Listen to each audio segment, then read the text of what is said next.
So I wanted to make another quick video, just a lot of things that have just been on my mind. And so we're getting to a time and a place where there isn't going to be any need for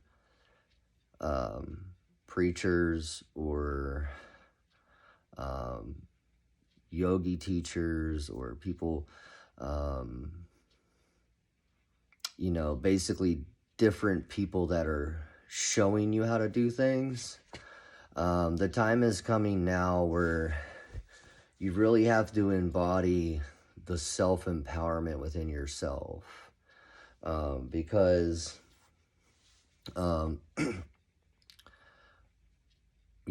since everything in this quantum field is one, that means I am Yeshua. I am Krishna. I am Confucius and Lao Tzu and Saint Germain and all these different beautiful souls that have came to this earth and brought wisdom and knowledge and helped the collective in their moment in time for their purpose. But we're getting to the point where we need to take the training wheels off and find and embody the empowerment within ourselves. Because, we are Archangel Michael. We are Source. You are me. I am you. And embodying that empowerment is going to help you along your own truth and your own path of your own divine purpose of why you incarnated here, what you came here to do, what your mission and lessons are, karma that needed to be cleared to help you, the evolution of your soul for your highest good. And there's a lot of names that are thrown out here as far as like indigo children, crystal children, star seeds, light workers, and it's basically all the same thing, just in different reflections. The real awakening of this planet began back in like the 50s and 60s, hippie movement, things like that. That was the first wave of, souls that chose to come here to help save the earth. The second wave, I believe, was probably, the 70s and 80s.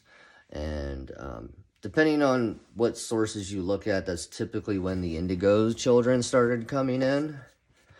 And then, then the crystal children are basically the fourth, the third and fourth wave of souls that chose to come here. So the crystal children, they're actually coming in, I believe, already anchored into, fourth dimensional consciousness, if not higher, having like a crystalline DNA structure, or in another sense, like more DNA strands activated, because your DNA strands are essentially the genetic code for the evolution of species. There's only like certain number of codons that are unlocked in most people, and as we continue to ascend, more and more codons and DNA strains are going to come online, which is going to give us more psychic abilities, telepathy, telekinesis, all kinds of different things like that along the way.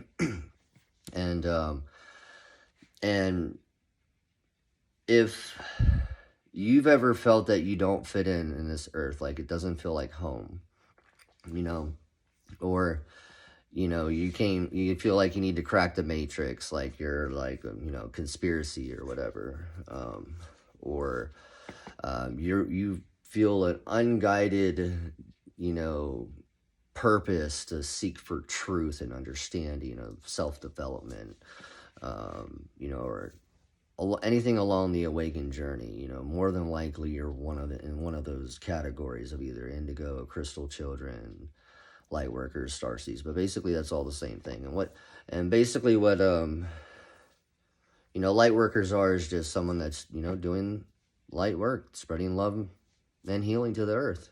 Can be through Reiki, yoga, helping feed the homeless, whatever the case is.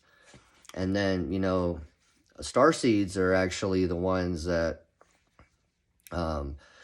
came from a higher level of consciousness and chose to incarnate back here to help raise the vibration of the earth and bring about the new earth.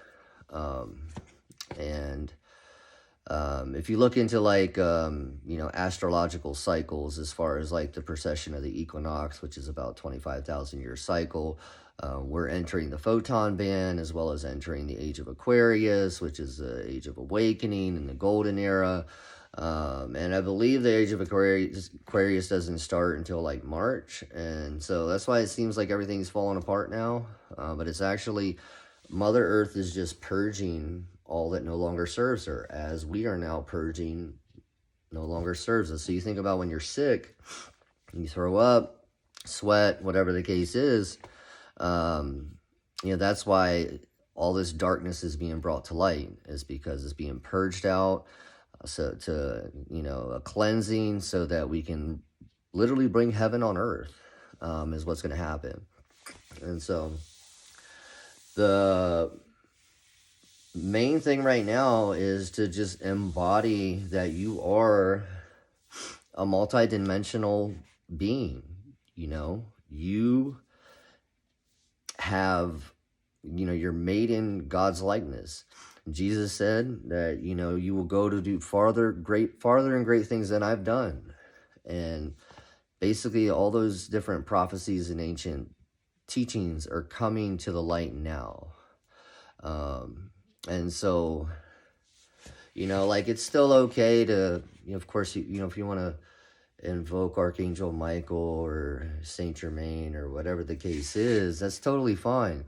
But what I would recommend doing first is taking the empowerment to yourself, invoking your higher self, and starting a really established connection and communication with your higher self, invoking your archangel self, and invoking God and Source, with those three in combination. And then you can invoke the presence and call in whoever you want, whatever you feel resonates with. But make sure you're giving yourself empowerment first and foremost, because you are God and God is you. We're made in God's likeness.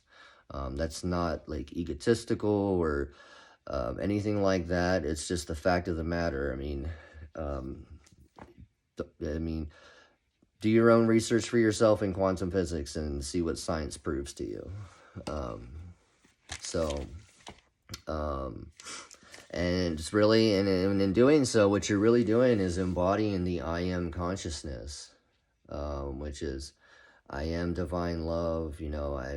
I am my light and my shadow. I'm integrating that into unity for my highest good. It's embodying your purpose and different decisions and things that you're going through your life.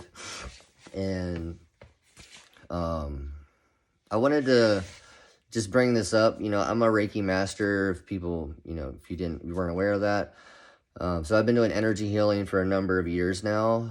And I was just thinking to myself, I was like, I just came to the realization that, that I still do Reiki. I still do healings on myself and others, but I just came to the realization that, I didn't need to use Reiki to give myself healing anymore. And I was like, well, let me see what I'm guided and what practice, resonates with me to work. So, so what I did is, I usually take 3 deep breaths to just kind of ground myself and center myself. And then what I do is I either call upon or I invoke my higher self. And then I call upon or invoke my archangel self. And then I call upon or invoke Source. And I feel like that with that connection, from that point, what I do is I call upon universal life source healing energy. And I ask to put a white light of protection around me. to protect my energy, and also because protection is key, and also asking for wisdom and guidance. And then sometimes I do invoke some other presence like Archangel Michael for protection, or like kind of like assistance, or Archangel Raphael for healing, or Archangel Uriel for wisdom and truth, or whatever the case is, whatever I feel guided to. And then what I visualize is, I'm in like kind of like a meditative state by that point, and I visualize divine life source energy coming from Source, God, Prime Source Creator, coming down through the angelic realms down into the different dimensional levels, and I really envision that white light coming through and then reaching my crown chakra. And then what I do is envision it like lighting it up like a light bulb, and the color of what the chakra is, and also envision it spinning, because your chakras are supposed to be spinning when they're fully activated. And then I really then go from that, after I really envision it on a pretty in-depth level, but not for very long, but long enough. And then go down to my third eye chakra, my throat chakra, my heart chakra, my solar plexus, and my root chakra. And then what I do is I visualize it coming out of my root chakra and then going down to the central core of Mother Earth and grounding it into the core of there. And then from that point, I envision it as just like a circuit of energy just flowing back and forth, like a meditative breath up and down, with that circuit of energy. And then what I believe is that all physical ailments, for the most part, are derived on an energetic level first. So to be able to heal some physical ailments, that you have to heal the energy behind it first for it to materialize into what your embodiment of this vessel. And so typically, like for instance, if you have anxiety, a lot of anxiety is stored in your solar plexus,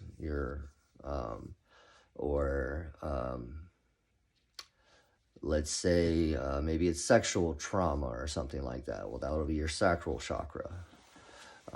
Or maybe you have some sort of like heart palpitations. Well, then that would be your heart chakra. So you kind of, whatever part of the body is, then you can, after you have that connection of circuit, you can just focus on when you're going back up and down, that, you get to that chakra and really focus on healing that energy, and then really envision it, emanating out to your physical body.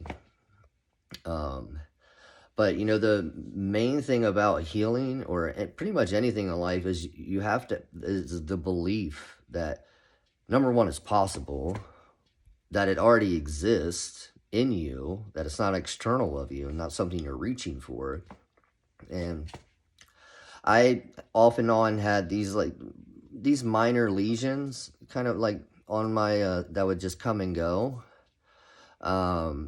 And, I tried to do Reiki on it for years, and, they would go away, come back, go away, come back. And I was just like, you know what? Fuck this shit. I'm just going to heal it myself. You know what I mean? No disrespect to Reiki. I love Reiki, and Reiki has had most profound experiences, not only healing myself and others, but also just helping me along my journey. But I was like, no, I'm going to take the training wheels off, and I'm going to see what I resonate with and just do it myself. Sure enough, I've been doing it for about a week or so now, every night, and and they're going away. My belief is they'll stay away because I manifest my reality. So now there's some things that if you have a soul contract with when it comes to healing, that it may be just karmic or something you chose before you came in. So in those cases, it can be a little bit different, but for the most part, you are able to, be your own healer. The simple and easiest explanation is the placebo effect. Give you a sugar pill and you think you're cured. Or you look into stories like Joe Dispenza, where he got, I don't know, hit by a truck or something, and crippling back surgery, never going to walk. They're like, all doctors are like, you got to do this surgery, you're going to be messed up for the rest of your life. And he was like, nope, I'm just going to go within and heal myself.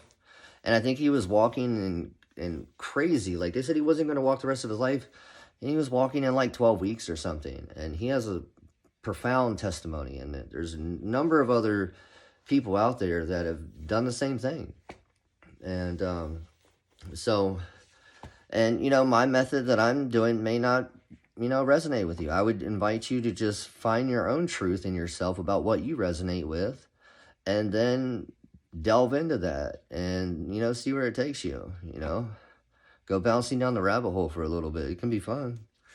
And so, but the main thing is that you're just giving your empowerment to yourself, which is giving your empowerment to God, which is giving your empowerment to the collective, which is helping raise the vibration of the earth, which is, helping the evolution of your soul. And, and I believe in a time in the near future, because experiences that I've had with me and my friends is that, some of my friends' psychic abilities are coming in really strong, or they're able to, to use telepathy, or they're able to, different things like that. And if you look at things that have happened in the past, like yogis are able to levitate, right? There's been Buddhists that set themselves on fire and not said a word, or different, situations like that. Like if you read the autobiography of a yogi, there was one yogi that, embodied two separate physical bodies, and that's called bilocation, which is in the near future, we will be able to bilocate and be in two places at one, which on a quantum level is already proven, because, everything's a wave of potential energy, and the electron can appear here and appear over there. And only at the collapse of the wave function from a conscious observer does anything collapse into material. And so it's all based on conscious perception.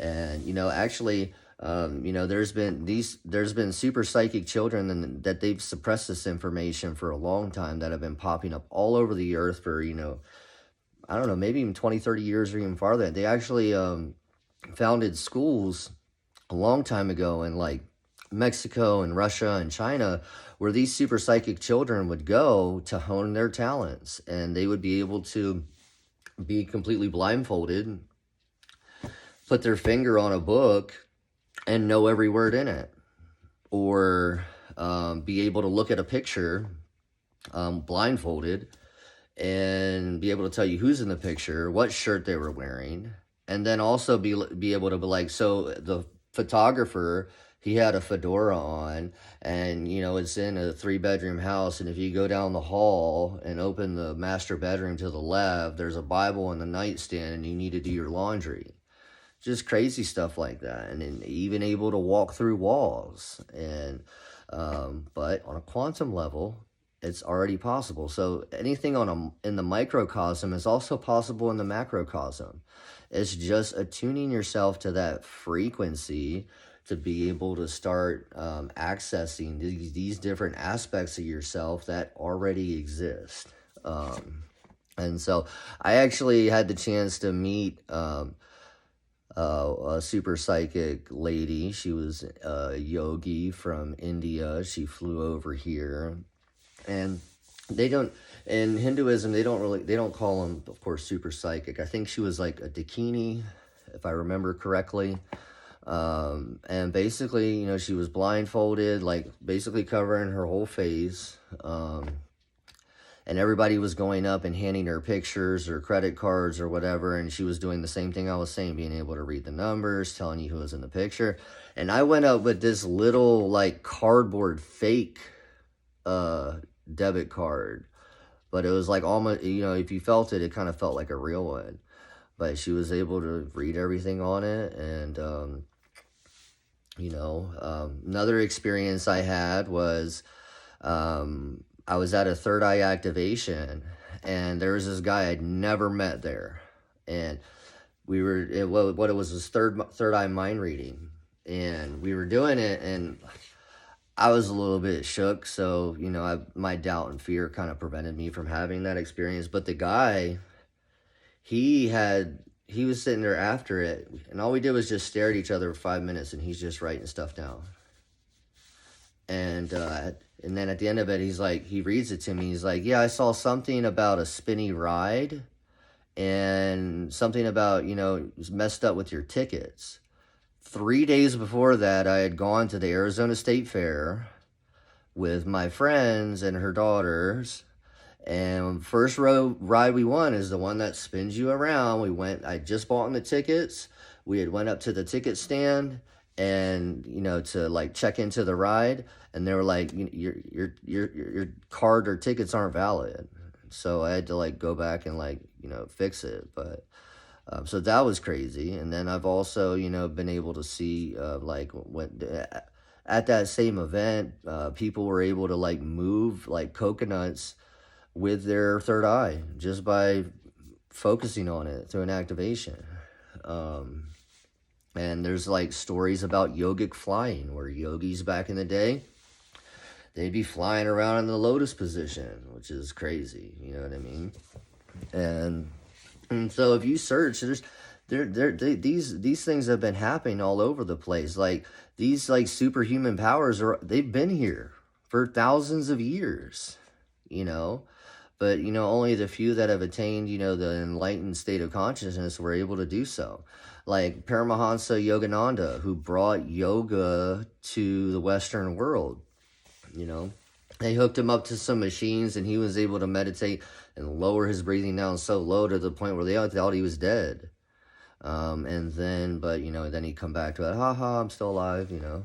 And right before he passed, he gave a speech, and, you know, he told his, you know, disciples or people, whatever, other yogis that were like, he was teaching or whatever, that, you know, he was gonna, you know, that it was his time to pass. And so he, sure enough, consciously died, went down, I don't know if he maybe went into the lotus position or what the case was, and then just left his body.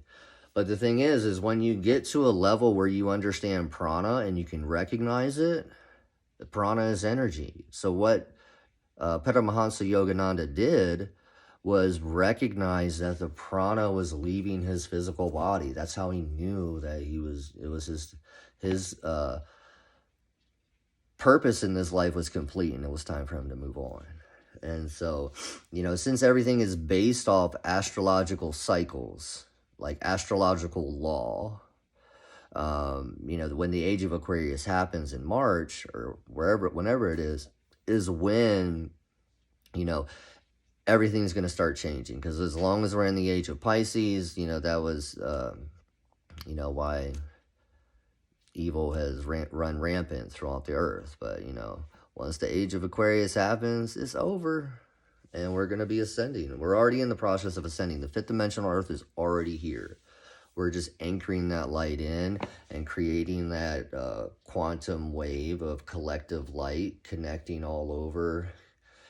consciousness all over the earth. And, you know, like kind of like the ley lines or electromagnetic grid of the earth, we're anchoring that to help attune our frequency to the fifth dimensional earth, which is already here.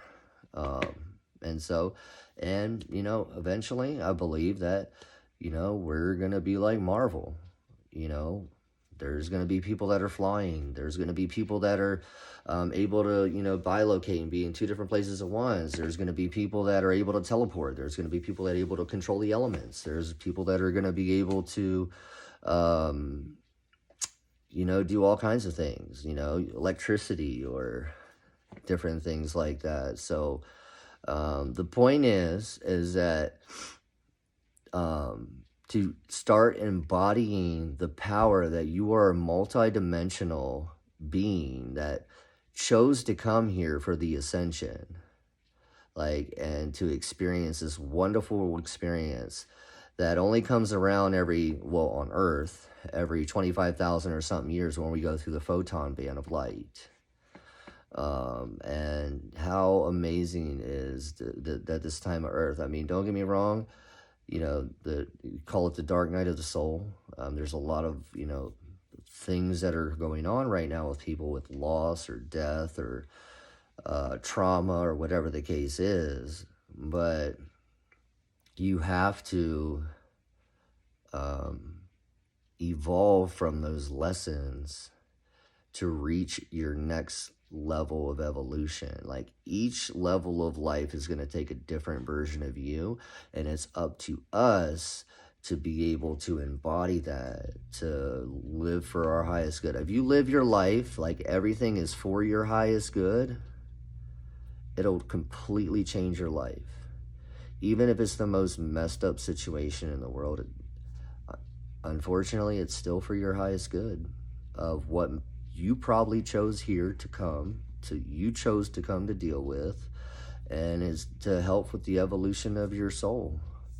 And so it's time to take the training wheels off and really embody that power, because it's out of that, darkness is going to coincide with light and a yin and yang, and just help you live your best life. And I just feel very grateful that I'm still here in this present moment in time, and and just enjoying the journey. The point is to enjoy the journey and along the way, not look at everything as a linear thing. What I like to say is to be able to enter the space where time doesn't exist, right? Where you're not looking at the clock, you're not looking at the watch, you're not looking at the phone, you're not looking at the TV, where you're just in that moment. And it's such a beautiful moment, whether it's with your children or playing with the dog or dancing or art or poetry or walking or hiking or yoga or working out. You're just in that space where time doesn't exist. And that's where, you're able to have your higher brain frequency, as far as getting into higher wavelengths, out of that beta phase more into like a delta wavelength. And that's where the magic happens. I just hope you all have a blessed evening. And it's going to be exciting. Stay tuned. I believe this next year is going to be one to remember.